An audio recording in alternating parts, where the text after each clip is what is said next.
17 বছর আগে যখন শান্তি চুক্তি সই হয় তখন হেলি চাকমার বয়স ছিল 7-এর মতো। এখন তিনি স্নাতকের ছাত্রী। বড় হওয়ার পর থেকে হেলি জেনেছেন চুক্তি হয়েছে শান্তির জন্য, সামাজিক নিরাপত্তা বাড়ানো আর পাহাড়ে হানাহানি বন্ধের জন্য। কিন্তু এখন শুধু হেলি চাকমা একাই নন, পাহাড়ের সব মানুষ যেন নিরাপত্তাহীন। চুক্তির আগে নাকি আমাদের পাহাড়ে অনেক অশান্তি ছিল।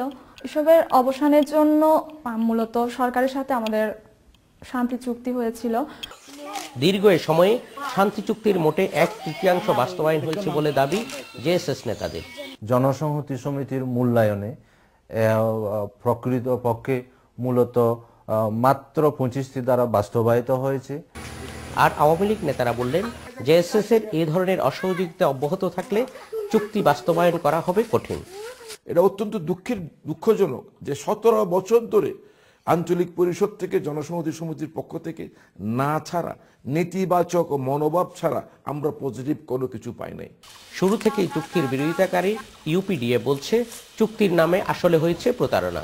সংখ্যাগরিষ্ঠতা আসন নিয়েও হচ্ছে এই সরকার আজকে পর্যন্ত চুক্তি বাস্তবায়নে কোনো ধরনের উদ্যোগ নেই।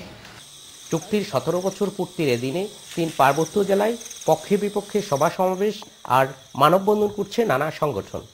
বেশি উত্তাপ ছড়াচ্ছে শান্তি চুক্তির পক্ষ বিপক্ষের বিরোধ। 17 বছর পর এসে সরকারের পক্ষ থেকে দাবি করা হচ্ছে শান্তি চুক্তির 98% বাস্তবায়িত হয়েছে, অথচ এখানকার পাহাড়ি সংগঠনগুলো বলছে এখনো 3 ভাগের 2 ভাগই বাস্তবায়ন করা হয়নি। Mamun Abdullah, independent news, Rangamati.